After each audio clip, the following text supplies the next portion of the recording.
treasure. O sa Tagalog, ano ang iyong kayamanan? Yun. Thank you.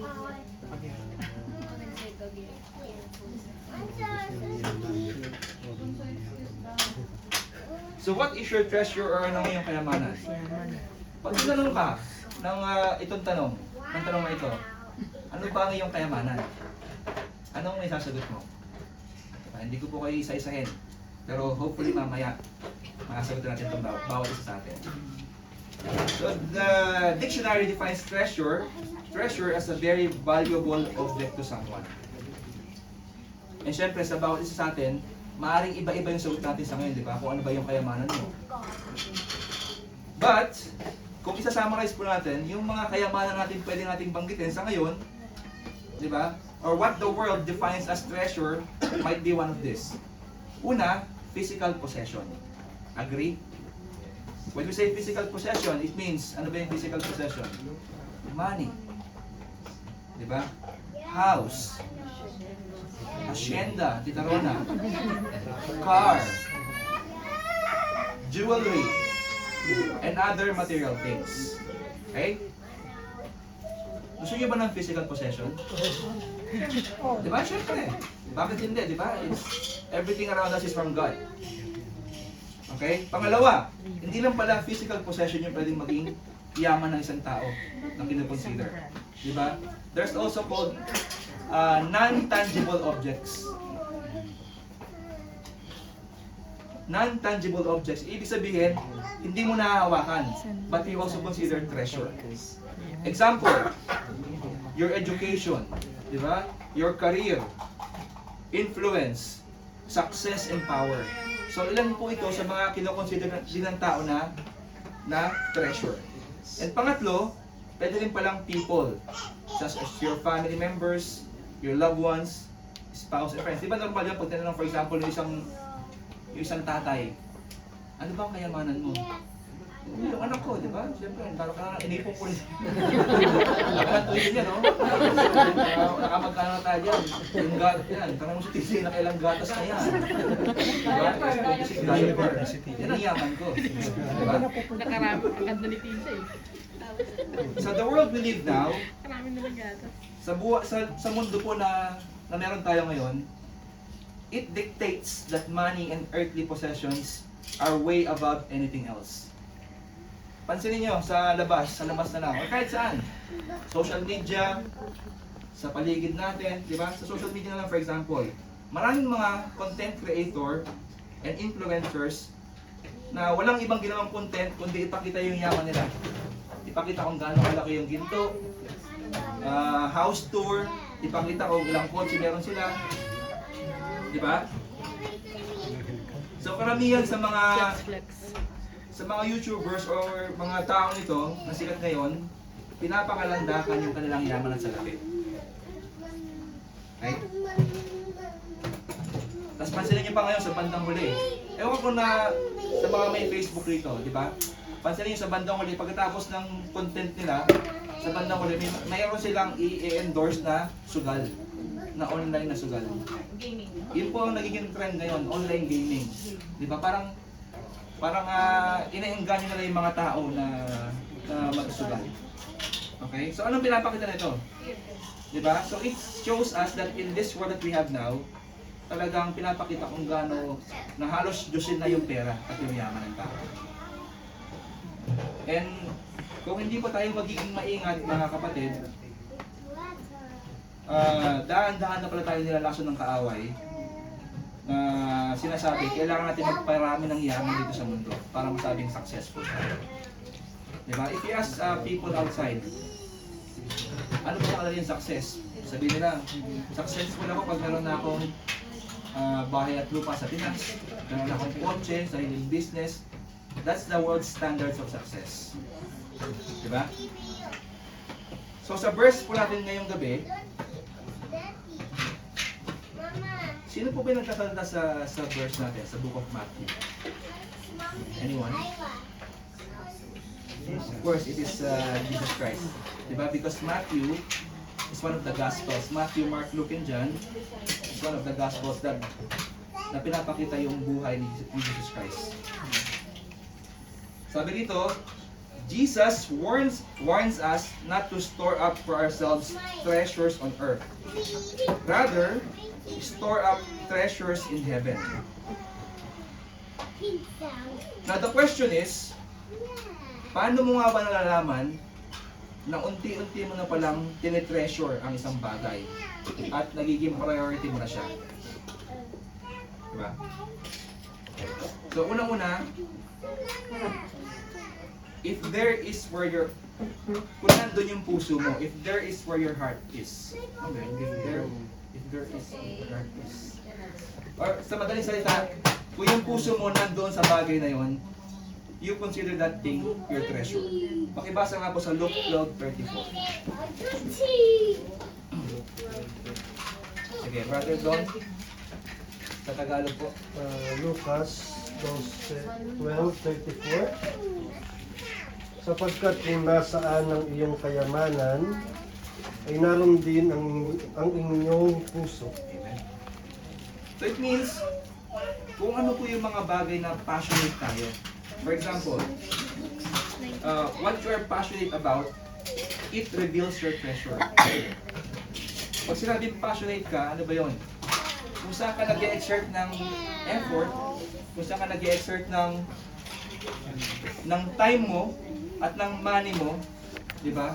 It shows where your treasure is. For example, sa atin ngayon, i-check po natin yung mga natin, yung screen time natin sa cellphone. Na-check nyo na ba yan? Kasi sa iPhone meron, di ba? Yung screen time. Nagulat ako last time, yung check yung screen time ko. Dati nung, siguro mga last month, nasa mga mga 3 hours, 2 hours. Ewan ko sa akin yun ha. Pero nung bandang huli po, naging 5 hours na pala siya, naging 5 hours. So, sabi ron, your screen time has increased by this percent. So, tumaas siya. Di ba?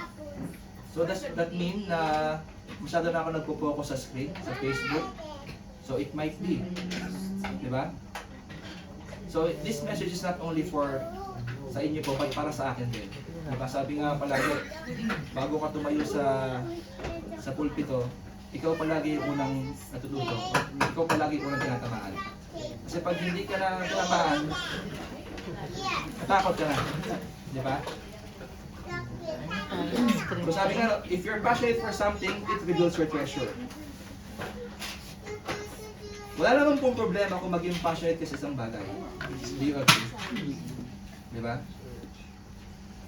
Walang problema kung maging passionate ka sa isang bagay that takes up your time, effort, money, and you are always excited ka para doon.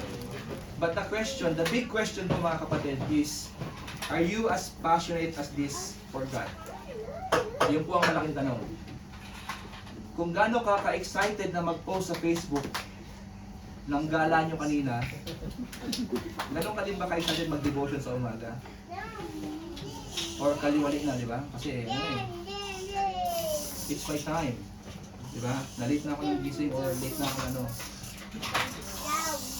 sa pool na naman ako ron. So, the question is, are you as passionate for worship? Are you as passionate for Bible study and reading His Word? Or are you as passionate about spiritual things? Or yung ganito na lang po ba parang nagiging routine na lang sa atin? Kasi pag hindi ako umattend sa Saturday, hahanapin ako na hindi naman. Hahanapin ako ni Pastor. Diba? So your intentions can be seen by God. Maaaring nandito ka, pero yung hindi ko naman alam kung yung di ba, nakatingin ka sa akin, naka eye to eye contact pa. Pero may iniisip ko pala yung isasampay ko pa. Hindi gano'n. Diba? Or maaaring nandito ka pero sana matapos na si Brother Bolt ng mga 9. Para maka-start na para makagora na ako ng diba? So, yun po that's the question mga kapatid. Are you as passionate as this for our God? Yeah, another question. Naranasan mo na ba yung may bagay ka na gusto mong mabili, tapos pinag-iipunan mo talaga. Naranasan niyo na ba yun? Amen, di ba? Meron tayong iba't ibang ano, di ba? Kinakaskas mo. Pero may, di ko naaalamin kung ano yun. Siguro.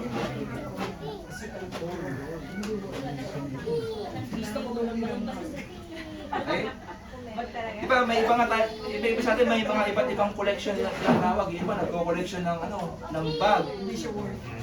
Yung iba nagko-collection ng relos. Yung iba nagko-collection ng sapatos. Iba-iba po yan. Di ba? Resibo lang padala. Yung iba nagko-collection ng resibo. Sure, lahat tayo na meron.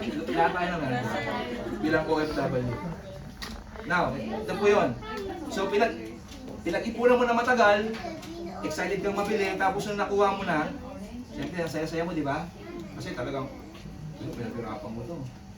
Pero after ilang araw, after ilang linggo, nandun na lang siya, di ba? Parang naaalikabukan na lang siya. Di ka agree? Naranasan niyo na ba yun? Ako po, personally, naranasan ko na talaga yun. Naranasan ko na nag-collection ng, ng mga relos. Ngayon, hindi ko na ginagamit. Lopat na lahat. Tapos, nung time pa na sumikat yung PS5, parang baliw na baliw ko, PS5, kailangan ko makakuha niya. Diba? Nung nakakuha na ako, ngayon, alikabok na naman doon. So what does this show? Diba? iPhone, nung lumabas yung iPhone na iPhone 12, wow, iPhone 12, talagang yung paglabas yung ganun ka, talagang nakalabas yung tatlong camera eh. Parang maganda ng lahat. Ay, Pro Max to ah. Tapos, nung lumabas yung 13, gusto ko ng 13. 14, 15, ang galing lang ba yan? Diba? Hindi natin alam. So, ano pong pinapakita ito mga kapatid? It is a never-ending cycle. Diba? And I hope hindi tayo matrap sa ganitong ang tawag ito sa cycle na to. That we want to, to gather more and more things, earthly things, na nakakalimutan na natin kung ano pa talaga yung importante para sa atin. Okay. Ecclesiastes 1, 2 to 3.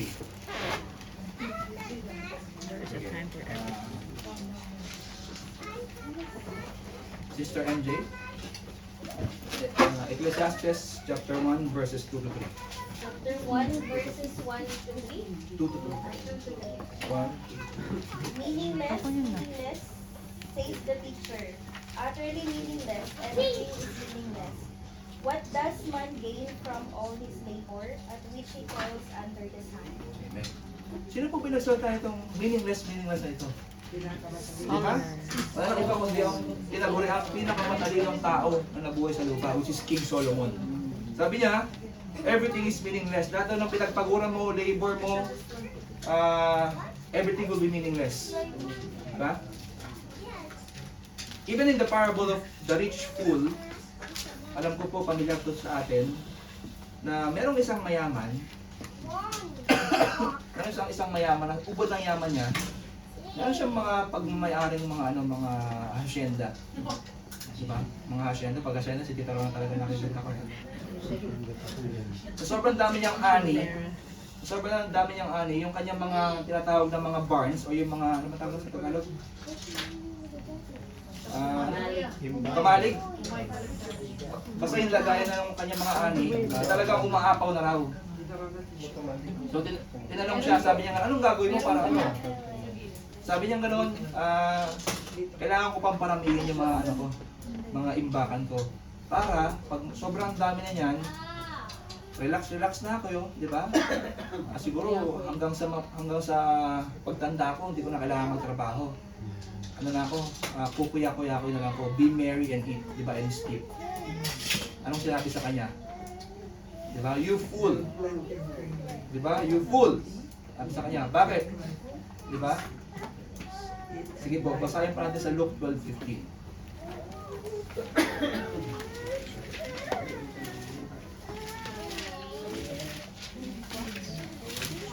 Sister Shai. Luke 12:15 says, Then he said to them, Watch out, be on your guard against all kinds of greed, Life does not consist in an abundance of possessions. Amen. Napakalinaw po nun, di ba sabi? Life does not consist in the abundance of your possessions. Sino po rito may mga bank account? Amen. Sino rito ang may isang bank account? Sino may dalawang bank account?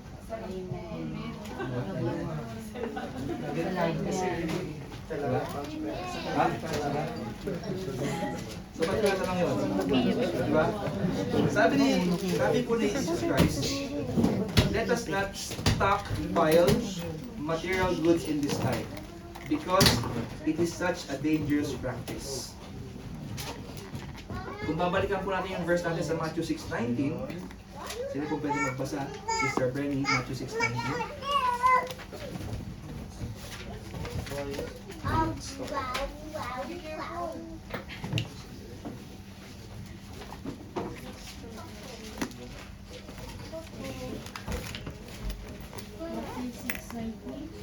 Store up for yourselves treasure on earth, where moth and vermin destroy, and where thieves break in and steal.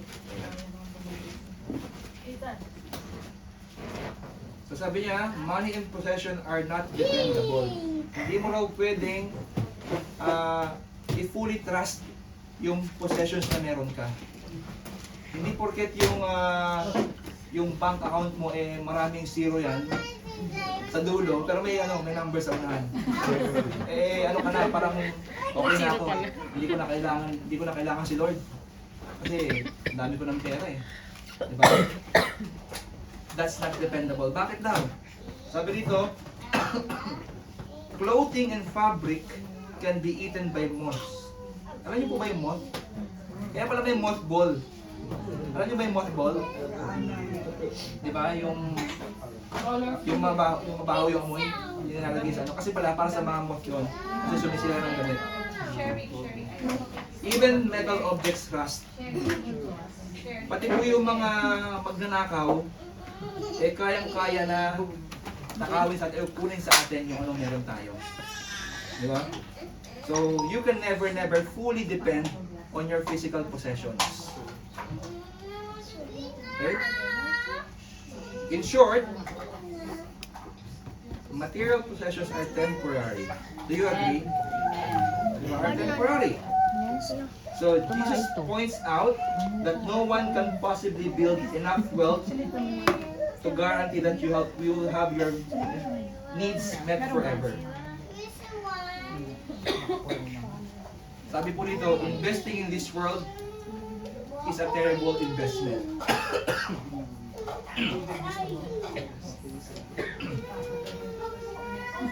Ulitin ko, investing in this world is a terrible investment.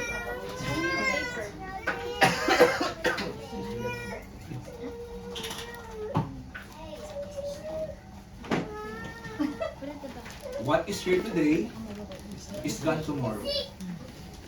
What is new today is worn out tomorrow.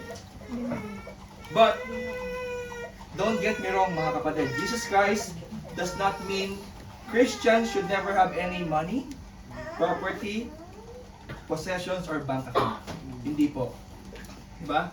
Because Paul mentioned in 1 Timothy 4:4 that wealth, yung yaman po, is like any blessing from God and can be used according to His purpose. Okay?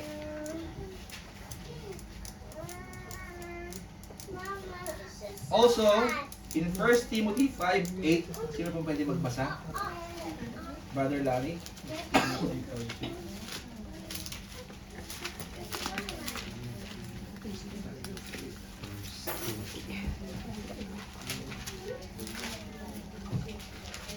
First Timothy 5:8. If anyone does not provide for his relatives, and especially for his immediate family, he has denied the faith and is worse than an unbeliever. Amen. So dito, ano po pinapakita dito? Ibig sabihin, we Christians, believers, followers of Christ, meron din tayong kailangang resources, di ba? And magiging ipokrito po tayo kung sabihin natin hindi natin kailangan ng pera. Di ba? Because this is the currency here on earth. But money is never the currency in heaven. Sabi po sa 1 Timothy ulit, the love of money is the root of all kinds of evil. Hindi po sinabing money is the root of all kinds of evil. Because we use this on an everyday basis, di ba? Paano ka magbabayad ng akong bayad mo dito ng upang mo, di ba? Kung wala kang money. Paano ka bibili ng pangangailangan mo kung wala kang money, kung wala kang bank account, di ba? But it was very clear here. Sabi dito, the love of money is the root of all kinds of evil. Ibig sabihin, pag yung pera po mga kapatid, pag yun ay ginawa mo ng Diyos sa buhay mo, yun ang sabi, yun ang roots of all kinds of evil. Doon na magsisimula lahat. So, assess ourselves. Ganun ba tayo? Do we love money so much na yun na yung pinaprioritize natin sa buhay natin? Diba? Kailan po makakaalam na.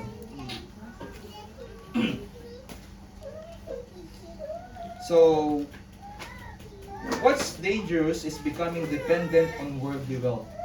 Diba? Crossing the line into greed and materialism.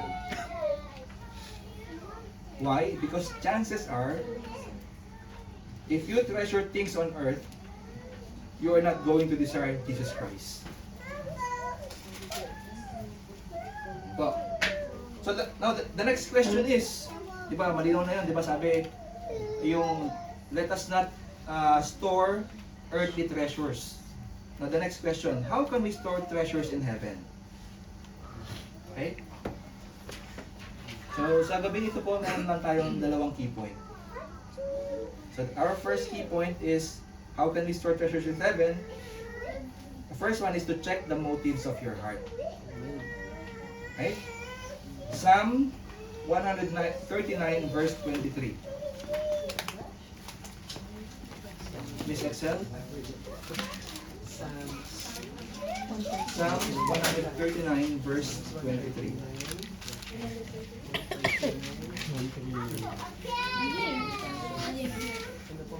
Anong verse 39? 139 verse 23.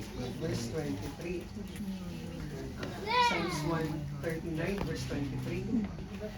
Search me, O God, and know my heart. Test me and know my anxious thoughts. 23. Amen. So sabi, search me, O God, And know my heart. and know my heart. Test me. Test me And know my and know my anxious thoughts. When was the last time we spoke to God and said, Lord, search my heart? Diba? If the motives of your heart in doing something is pure, then you are storing treasures in heaven.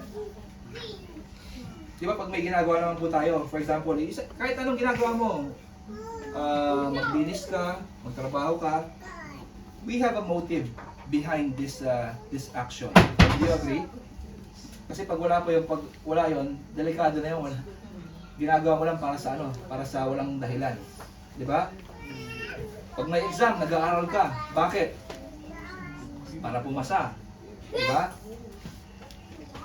So we need to always check our motives to see why we are doing what we are doing. And asking God to search your heart and reveal any impurity requires maturity. Unang example na lang po is yung pagiging selfish. Selfish, brother Bob, di ako yan. Mabigat na salita, being selfish. Diba? Sometimes we are being selfish without even knowing it. Diba? Sometimes we only care for ourselves. Ano ba magandang example dyan? Sometimes na lang, sa akin na lang, is when you don't have the desire or the urge to share the gospel. For example, meron ka lang kasama dyan na isang tao, di ba, na walang ginagawa or libre-libre siya. And yung desire mo, di ba, not to share, sayang. What does it show? okay na ako kasi I am saved. Diba? Hayaan mo na yan. Ano naman yan eh. Parang hindi naman niya makikinig eh. Diba? So, we must always ask God to check the motives of our heart. Because if not, kung hindi po natin gagawin yun, we will be tempted to do things that will honor and glorify ourselves and not God. Kasi pag hindi po yun, it will be always be about I, me, and myself. Me, myself, and I. Diba? Me, myself. Ako na lang palagi. At pag na-focus po tayo doon, we will be tempted to promote ourselves and walk in pride and make a name for us. Diba? Ano ba ibig sabihin ng me, myself, and I? So ibig sabihin sa lahat ng gagawin ko, dapat meron ako makukuhang something. O sa lahat ng gagawin ko, dapat ako yung sisikat. For example, sa church na lang po. Ay, mambira, I am a member of I am the member of a teaching ministry. Diba? Napakagaling ko talaga. Hindi ko. But thanks God, nakikita naman po sa church ito talaga na, di ba? We are doing this not for our own glory, but for the glory of God. Di ba? Hayaan mo na yun na hindi ka mapansin ng tao. Hayaan mo na yun na hindi ka makita ng tao. Ba't ang importante, ano man yung ginagawa mo, nakikita ni Lord yun. Di ba? At pag nakita niya yun, He will be the one to reward you in secret. Diba? Sabi niya, ano ba yung ginawa mo in secret? It will not be in vain. Pag may tinulungan ka, huwag ka na mag-selfie na gano'n tapos i-post sa Facebook. Kasi yun po ang uso ngayon. Diba?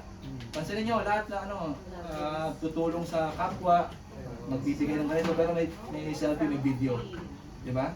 Uso yun, maraming mag-like yun. Yun po ang uso ngayon. But sabi sa Bible, they already had received their rewards in full. Diba? Pero pag yung ginawa mo, sabi kung ano yung ginawa ng kaliwang kamay mo, huwag mo na ipaalam sa kabila, sa kanang kamay mo. Diba? Or pag mag-pray ka, sabi, do not be like the pagans na nag-pray sa labas, makita nila na talaga nag-pray ka. Magtago ka sa kwarto mo, mag-pray ka kay Lord, and He will be rewarding you. Okay? At yung reward po na yun, that is a reward in heaven. Okay?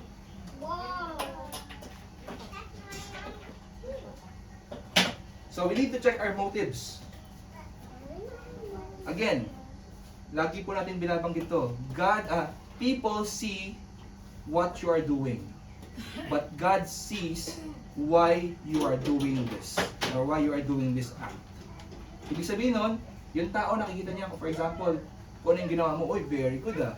Diba? Napakabait naman ni Brother Junjun, talagang napakamadulungin. Yung internet niya, sinashare niya sa amin.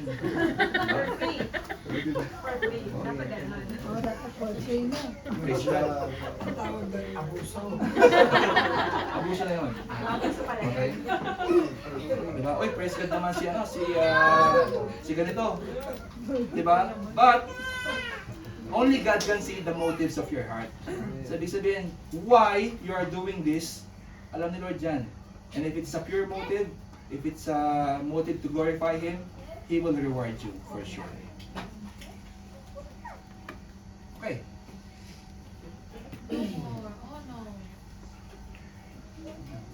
Okay.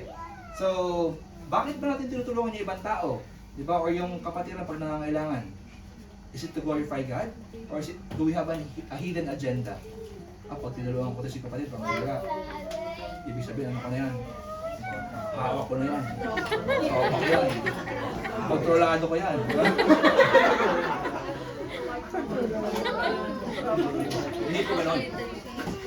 Diba? So, ano ba sabi sa Hebrews 4:12-13? Any teacher na pwedeng i-recite ko. It's a memory verse. Sister Shai? Ano ba ito? Hebrews 4:12-13. Hebrews 4:12-13. For the word of God is living and active, sharper than any double-edged sword. It penetrates even to dividing soul and spirit, joints and marrows. It judges the thoughts and attitudes of the heart. Nothing is hidden from God's sight. Everything is uncovered and laid bare before the eyes of Him to whom we must give account. So sabi ron, it judges the thoughts and attitudes of the heart. Diba? And nothing is uncovered and hidden in God's sight. When we are serving God, sa atin po dito, di ba? Karamihan dito mga workers ng church. When we are serving God, what are our intentions? Are we doing it because deep in our hearts, we want to serve our Lord? Or are we doing it because it's only a routine na lang? Sa Friday, kailangan umuwi kasi may evangelism. Hindi, ano muna tayo? Huwag muna tayo matin kasi camping tayo. Diba? Ang ganda na yung panahon ngayon sa labas, so camping muna tayo. Hindi, baka hanapin tayo ni Brother Larry. Diba? Ano ba yung Yayain natin. Advise natin. mas maganda, yayayain natin sa Pujaya. Kung tayo evangelism, di ba? Ano ba yung motibo nyo? Ano ba yung motibo ng puso mo, di ba? When you serve God. Do you serve God out of your pure parang gratitude for Him because of His faithfulness? Or are you serving God because you have another agenda? So, ayun lang po mga kasagot niya. Are we listening to God's message tonight? Diba? Are we physically and spiritually present? Amen. Praise God. So, since we are already followers of Christ, dapat po yung mga intentions natin, it must be pure and without malice. Di ba? Siguro wala tayong nag-pray na, Lord, lupit po ng supervisor ko, sana po mabangga siya mga wala na pong gano'n, di ba? Because we only have mga tumatawag. Diba? Diba? Dapat yung ano natin, it's always aligned to the will of God. Okay. So, we must no longer conform ourselves with the world that dictates and set our hearts, and we must set our hearts on things above. Okay? If we are doing something with all our heart for the Lord, then we are storing up heavenly treasures. Makibasa nga po yung Colossians 3, 23 to 24. Sister Rosie.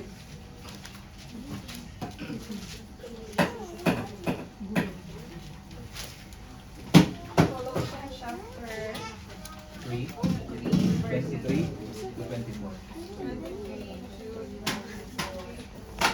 Whatever you do, work at it with all your heart, as working for the Lord, not for since you know that you will receive an inheritance from the Lord as a reward.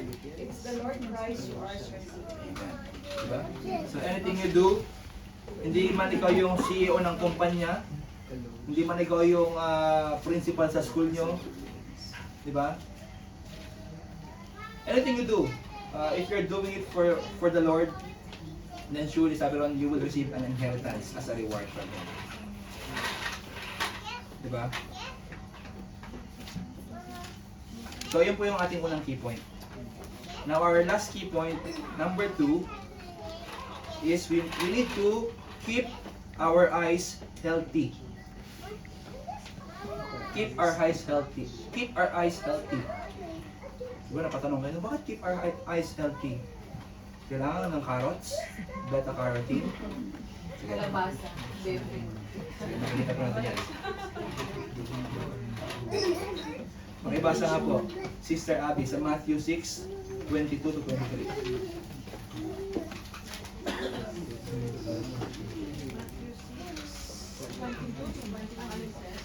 The eye is the lamp of the body. If your eyes are healthy, your whole body will be full of light. But if your eyes are unhealthy, your whole body will be full of darkness. If then the light within you is darkness, how great is that darkness? So napaka-importante po pala ng ating mga mata. Hindi lang ng ating physical eyes. Doon muna tayo sa physical eyes natin, di ba? Napaka-importante. Unang-una, bakit? For example na lang, pag malabo yung mata mo, di ba mahirap mag-drive? Or baka hindi ka pa nga makakuha ng lisensya eh. Di ba kaya may eye test? Di ba? Or sa anumang trabahong meron tayo, nasa, ano ka man, nasa, ano ba, mga food and beverage, education, training, nasa automotive ka man, services, napaka-importante ng, sa medical, napaka-importante ng mata. Diba? Amen po ba? Amen. Eh, bakit lagi tayo nag-Facebook ng matagal? Diba? Alam mo, patay pa yung ilaw. Uy. Diba? Alam ko yan. So, Jesus mentioned that the eye is the lamp of the body. Ano po ba yung lamp o yung lampra? Nakaranas ba kayo gumamit ng gasera? Yes. Diba? Ano ba yung, di ba yung lamp, ginagamit mo yung pag madilim o pag maliwanag? Siyempre pag madilim. Diba? Parang alam mo ano, pag naglalampra ka, mas maliwanag. Diba? For the sole purpose of para makita mo yung nilalakaran mo o yung paligid mo. Diba? So, the eye, sa ating po mga mata, it is how the body sees our surrounding environment. And, siyempre, kung nakita mo na yung paligid mo, doon ka magde-decide kung ano yung i-action mo. For example, tatawid ako ng Kalipa Street. Nakita ko nakakulay-pulay sa tao. Tatawid ba ako? Hindi. Di ba? Kasi alam ko, pag tumawid ako, masagasaan ako. So, ganun po ka-importante yung eyes natin. So, the eye is the primary instrument of the body for seeing what action and reaction we must do to accomplish a goal. Now, if your eyes are good, we can also discern spiritual things. Diba? If your eyes are good, we can discern spiritual things that were once unseen by us nung hindi pa tayo tumanggap kay Lord. Diba? Ano ba sabi sa 1 Corinthians 1:18? Brother TJ?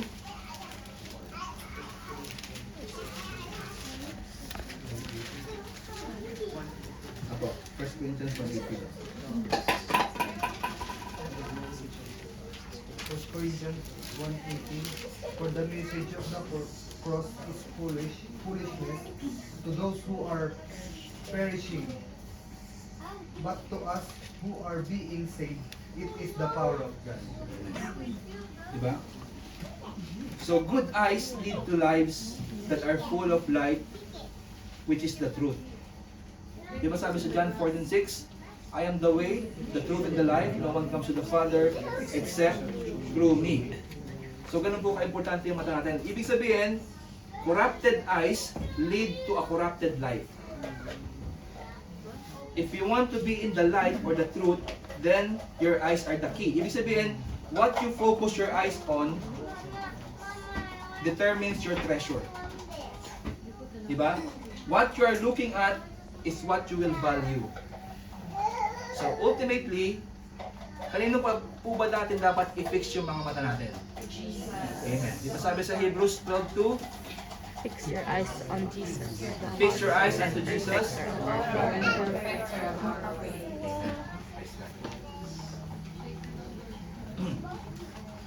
So the original Greek word used in Hebrews 12:2 is the word aphorao. Ibig sabihin pala ng word aphorao, it means to turn the eyes from other things and fix them on something else. Diba? Yung eye po natin, di ba ano naman to? Nakokontrol natin kung anong gusto natin tignan. So ibig sabihin, this implies that our fixing of our eyes into Jesus must be intentional and continuous focus on Jesus. Ibig sabihin, intentional po yung pag-fix natin ng eyes kay Lord. Hindi lang siya pag sinisipag tayo, hindi lang siya pag malakas tayo, hindi lang siya pag available ako. Ibig sabihin, being mga Christians, we must always fix our eyes unto Jesus sa buong buhay po natin, 24/7. Hindi ibig sabihin na, ano ibig sabihin na sa church na lang ako 24 hours? Hindi na ako magkatrabaho, hindi po yun. Di ba? So how can we fix our eyes unto Jesus? Di ba? So it means we should always be connected to Him. Ito po, lagi hindi nawawala. Regular Bible study, regular Bible study and prayer. Lagi magkasama yan.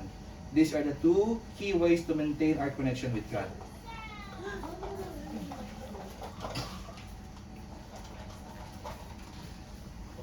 Okay? Bakit? Because with regular prayer and Bible study, it allows us to understand His teachings, experience His presence, and seek His guidance. Kasi hindi naman po si Lord bababa dyan para kausapin ka, di ba? Na isang tawag dito? Brother Will. Ako si Lord. Ito ang gawin mo. Hindi po ganoon, di ba? We communicate and God communicates with us through prayer and through reading His Word. Init. Ha? Lamig ba?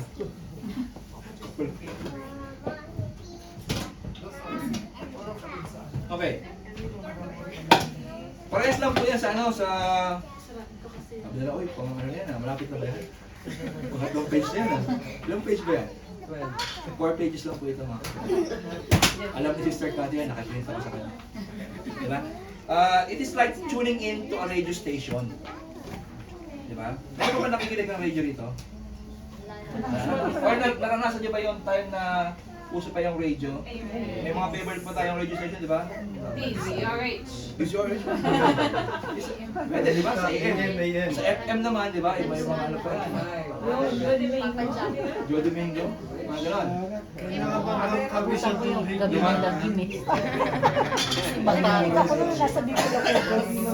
Lumalabas yung mga edad, ha? Panahon namin si Mata. Di ba? So, ganoon din po kay Lord. The more we tune in into God's frequency through prayer and scripture, the clearer His voice becomes in our lives. Di ba?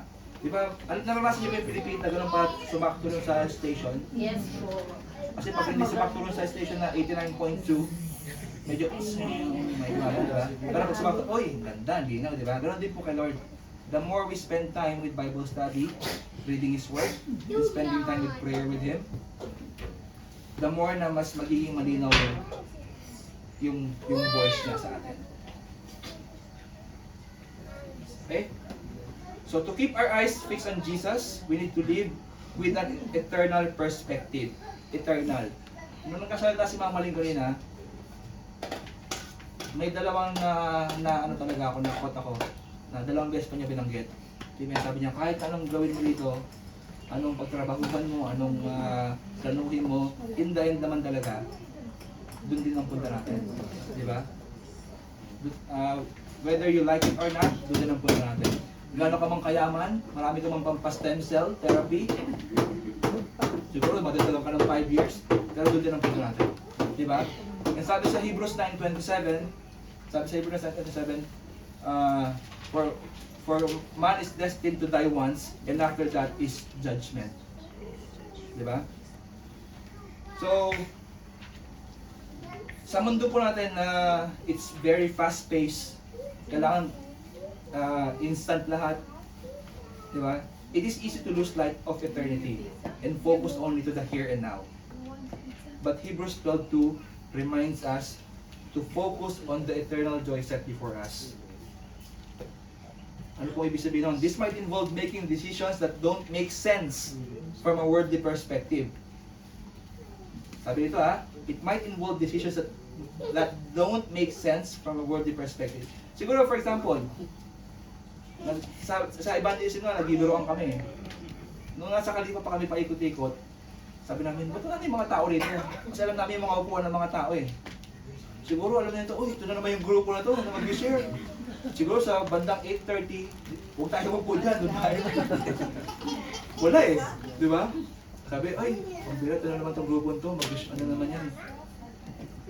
Hindi na naiintindihan. Bakit tayo nag-i-spend ng time? Pwede naman, di ba, na mag-aral na lang dito, mag-study naman, di ba? Di ba? it doesn't make sense for them from the worldly perspective, but for us, we know the meaning of what we're doing because we are doing this for the glory of God. Diba? So, as we make these choices, we are following the footsteps of Jesus, who despised the shame for the joy set before Him. So, ayun po yung ating pangalawang key point. And now, as a conclusion, conclusion. Medyo na mapayos na upo ah.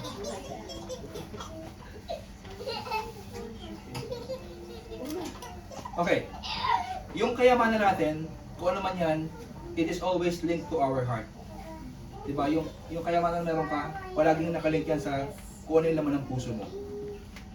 Now the question is, what does our heart long for? Ngayon, i-assess natin yung sarili natin, ano ba yung ninulong ng puso ko ngayon?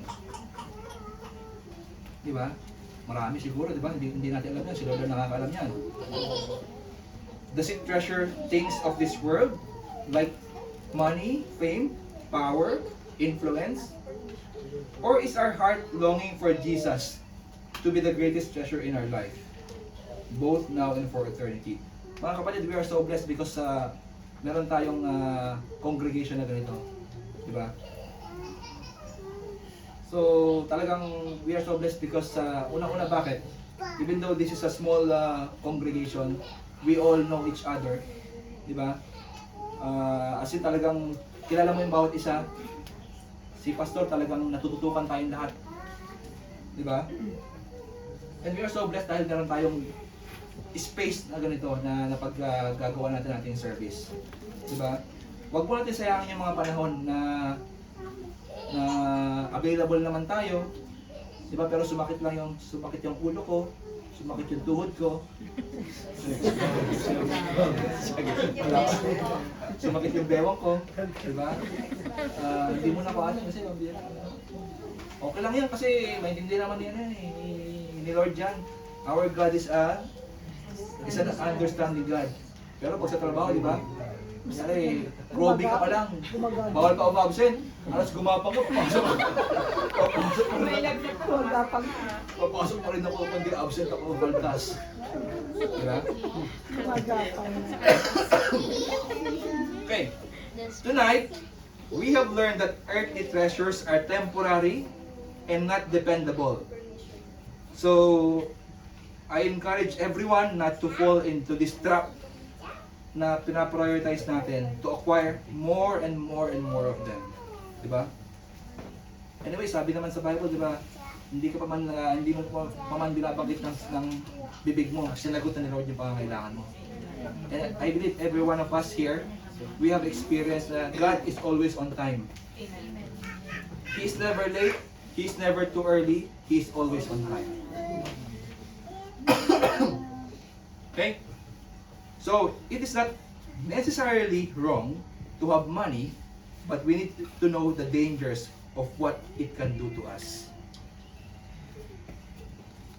At kung itutuloy pa natin yung ating text, yung kasunod na verse na text noon sa Matthew 6:24, pwede pong basahin sa Tagalog. Tita Rona.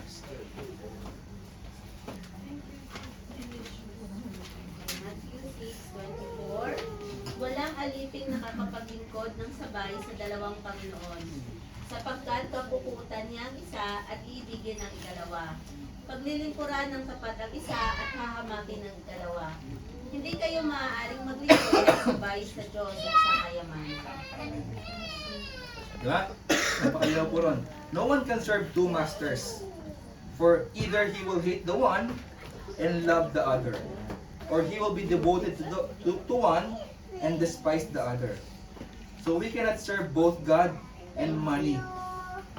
Our hearts will be mastered by one or the other, but not both. Now, I challenge everyone sa gabi pong ito, which one do you choose to serve? Money and earthly possessions, which is temporary, or our one true and living God, who is ever faithful in our lives? So the choice is yours to make. So Tingnan mo po. And to God be all the glory.